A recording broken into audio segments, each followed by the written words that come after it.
আসসালামু আলাইকুম। আপনাদের সবাইকে ফ্যামিলি অ্যাগ্রোতে স্বাগতম। আপনারা আসলে যারা যারা আমার ভিডিও দেখেন বা আমাকে চেনেন, আপনারা সবাই জানেন যে আমি এখন পর্যন্ত স্টুডেন্ট। আমার তো আসলে বয়স খুব একটা বেশি না। তবে আমি পড়ালেখার পাশাপাশি আমাদের যে কৃষি কাজটা আছে, মানে আমাদের নিজস্ব যে কাজগুলো, আমাদের নিজস্ব জমি জায়গা যা আছে এতটুকু নিজে করার চেষ্টা করি। পাশাপাশি আমার একটা গরুর খামার আছে, এই গরুর খামারের যে কাজগুলো এগুলো নিজে করার চেষ্টা করি। এবং এই গরুর যে কাজগুলো, মানে গরুর খামারের কাজগুলো এবং কৃষিভিত্তিক যত কাজ আছে, এক কথায় আমার যে দৈনন্দিন কাজগুলো, সব ধরনের ভিডিওই আমি আপনাদের সঙ্গে শেয়ার করি। অবশ্য আপনারা অনেকেও আমাকে ফোন দিয়ে বা বিভিন্নভাবে হোয়াটসঅ্যাপে বা মেসেঞ্জারে মেসেজ দিয়ে অনেক কিছুই জানার চেষ্টা করেন, মানে আমার কাছে জানতে চান। আমি চেষ্টা করি যে আমার যতটুকু অভিজ্ঞতা থাকে আমি আপনাদের সঙ্গে শেয়ার করার।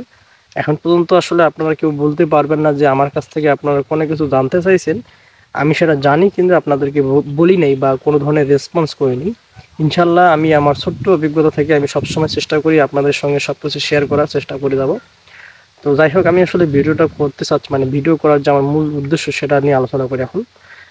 আপনারা যারা যারা আসলে নতুনভাবে এই কৃষি সেক্টর বা গরুর খামার সেক্টরটা আসলে করতে চাচ্ছেন, আসলে গরুর খামারটা আমাদের মতো বর্তমান সময়ে এই আমাদের জেনারেশনটার কাছে সব থেকে একটা আবেগের বিষয় বা শখের বিষয়। কিন্তু আমি বলবো না যে গরুর খামার কখনো শখের বিষয় হওয়া উচিত। এটা অবশ্যই যদি আপনাদের কাছে শখ হয়ে থাকে, তাহলে আমি বলবো শখটাকে আপনার শখ হিসাবেই রেখে দেন, কারণ শখ দিয়ে কখনো বাস্তবতা হয় না পূরণ। আপনারা যদি এটাকে পেশা হিসাবে নিতে পারেন তাহলেই গরু খামার করা উচিত।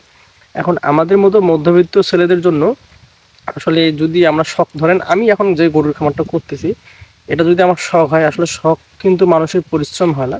কেউ কখনো কখনো আসলে শখ করে কষ্ট করতে চায় না। সবার শখগুলো হয় একটু শান্তিপ্রিয়, সুখ শান্তি এইভাবে, মানে ঘোরাঘুরি, মানে এক কথায় যে জিনিসগুলোতে কষ্ট নাই, পরিশ্রম করতে হয় না, এই ধরনের কাজগুলাই মানুষ শখ শখ হিসাবে মেনে করে আর কি, চিন্তা ভাবনা করে। তো আমি বলবো যে আসলে গরুর খামার কখনোই শখ হওয়া সম্ভব না, কারণ গরুর খামারে অনেক কষ্ট আছে ভাই। গরুর খামারে কষ্টর মানে বিকল্প নাই। এখানে আপনাকে যথেষ্ট সময় দিতে হবে, এমনকি এমন এমন কাজ করতে হবে যেটা আসলে রুচির বাইরে। সেটা রুচির বাইরে কীভাবে আমি আপনাদেরকে বলি। গরুর গোবর, মানে গরুর যে পায়খানাটা বা পোষা পায়খানা, এগুলো আপনাকে নিজ হাতে নাড়তে হবে। এখন বলতে পারেন যে ভাই এগুলো তো তোলার জন্য আসলে সরঞ্জাম আছে, কোদাল বা অনেক ধরনের বেলচা এগুলো আছে। অনেক সময় আপনাকে গরুর গোবরগুলো আপনার হাতে লাগবে, এটা মাস্টই, কোনো না কোনো কারণে গরুর গোবর আপনার হাতে লাগবে। প্লাস যখন আপনি গরুর খামার করতে যাবেন, আপনাকে তো আসলে এই সব কিছুর উপর, মানে সব কিছুই আপনার ডাক্তার নির্ভর হওয়া যাবে না, কিছু কিছু চিকিৎসা আপনাকে নিজেই করতে হবে। যেমন কিছুদিন আগে আমাদের একটা বাছুরের নাভির সমস্যা হয়েছে। নাভিটাতে যে নাভিটা আছে, এই নাভিটা সম্পূর্ণটা পোকা ধরে গেছিলো, মানে এত পরিমাণ পোকা। কিন্তু এই চিকিৎসাটা আমরা আসলে নিজেরাই জানি, যার কারণে এই চিকিৎসাটা আমরা নিজেরাই করাই। এখন এই পোকাগুলো আসলে আমাদেরকে নিজেরাই হাত দিয়ে নাড়তে হয়েছে, মানে হাত দিয়ে বের করতে হয়েছে।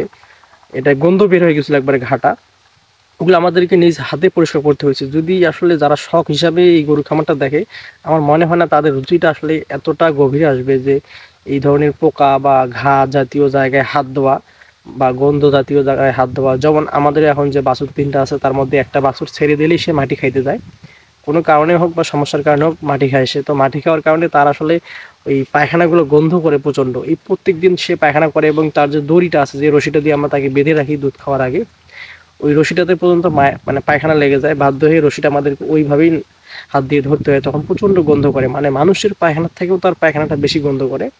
তো এই কারণে আমি আপনাদেরকে বলবো, গরু খামার কখনো শখ হিসাবে নেবেন না আপনারা। যদি আপনারা এটাকে পেশা হিসাবে নিতে পারেন এবং আপনাদের রুচি যদি সর্বোচ্চ পর্যায়ের আসে যে না আমি এটা থেকে সাকসেস হব, যাই হয়ে যাক না কোনো, সব ধরনের পরিশ্রম করতে আপনি রাজি থাকেন, তাহলে আমি বলবো আপনাকে সাদরভাবে মানে স্বাগত জানাবো এই সেক্টরে, গরুর খামারে আপনারা আসেন এবং পরিশ্রম করেন সৎভাবে। সৎভাবে পরিশ্রম করেন, আল্লাহ তাআলার কাছে চান, দোয়া করেন। অবশ্যই আল্লাহ তাআলার রহমত সবার উপরই আছে। আল্লাহ তাআলা বলেছেন যে তোমরা পরিশ্রম করো, সৎভাবে থাকো, এটার ফলাফল আমি অবশ্যই দেবো। আল্লাহ তাআলা কাউকে নিরাশ করেন না।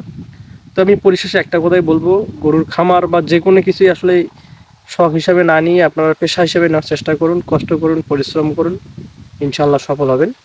ধন্যবাদ সবাইকে।